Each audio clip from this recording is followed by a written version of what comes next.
Shabbat Shalom, happy Sabbath, Grand Rising to you. 12 November 2022, last night I went to sleep and I went into REM sleep, which I haven't had much of that this year. So it kind of makes sense to me why I was able to have this dream. And I'm gonna go ahead and start the dream. When the dream started, I was walking around what seemed to be a very modernized Vietnam era American Army base. And I'm having to read this because I had to write it down. Because after I had this dream, I woke up breathing really hard, and I told my wife about certain parts of it that I vividly remembered at that point. But then when I woke up, I got a pad, I started writing it down. So if you see me looking away from the camera, that's why I'm reading what I wrote, okay? So when the dream started, I was walking around what seemed to be a very modernized Vietnam-era American Army base. There were chain link fences and chain link passageway checkpoints that led to different locations on the base. Myself, my best friend, another one of my very close friends that I keep in close contact with today, we were walking around and enjoying ourselves. It's like really good vibes. We were happy as we were touring around the base. However, I kept seeing a reoccurring theme on posters, signs, billboards, all around the base. On these billboards and signs and posters and things were an advertisement. And on these advertisements, I saw what I knew to be Chinese troops. They were very organized and they were very numerous. They were laying down a big infrared flag. This infrared flag had a circled 5-point star in the middle of it.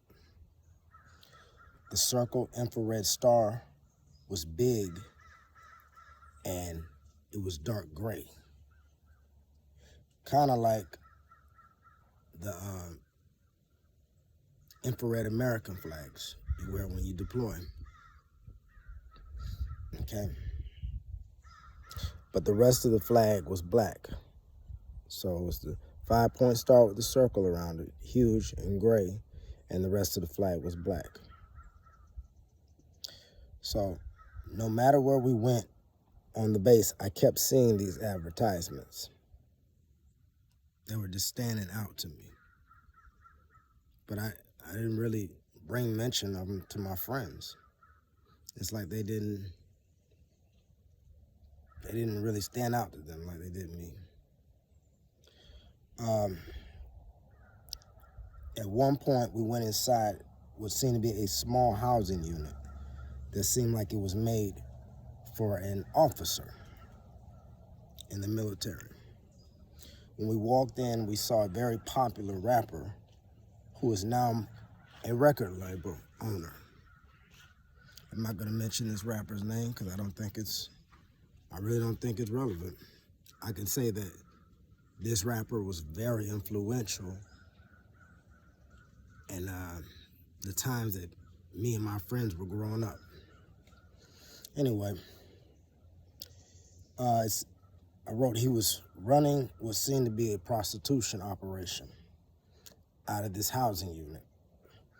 We saw the female or a female that he was prostituting before we heard a knock on the door.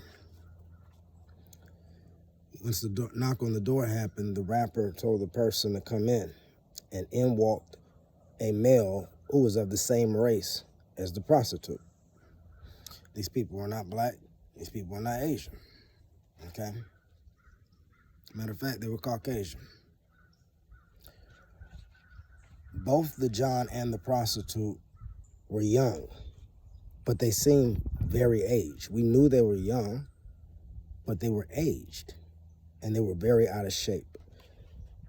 their bodies were built like pill capsules. Okay. So they came in, or the man came in, and the rapper was talking to him or whatever, getting them set up. And that's when we left the housing unit. And we traveled to a field that had a big pavilion on it. And underneath this pavilion were picnic tables. There was some type of cookout going on, and there was a lot of people there. And these people were Americans, all types of Americans. There was a lot of smoke coming from the grills, and there also seemed to be people walking around for other purposes, because it seemed like there was a huge festival or celebration taking place in this location of the base. And everybody seemed to be having a good time, big celebration. We did not stay. We walked through a very close chain link fence checkpoint that led to some tall high-rise type barracks buildings. And when we went up the elevator to a barracks room, we went in the barracks room, and my oldest son was in there. And we were all just in there interacting, talking, because we all know each other. And everything seemed normal up until that point. But then I suddenly got a feeling of terror that came over me. And I felt like I needed to look out the window across the room.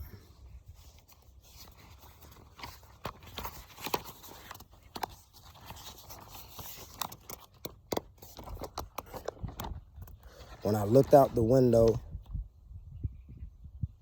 across the room, I saw the same troops from the advertisements that I had been seeing.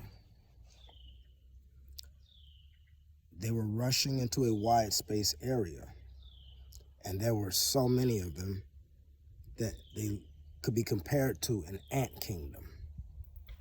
Same troops from all the advertisements.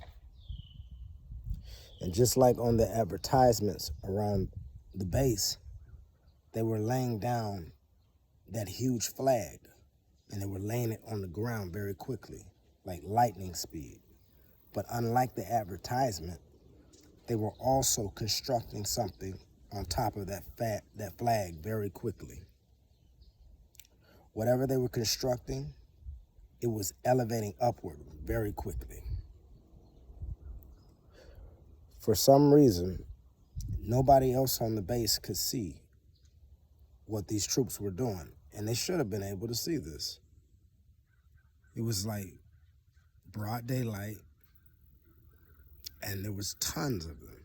You would think that people around on the base could see what was going on, because I could look out and see other people doing whatever they were doing on the base, like the celebration that was taking place in between the chain link fences, right on the other side of where these barracks were. People should have been able to see this. It's like it was happening right in the backyard of this location.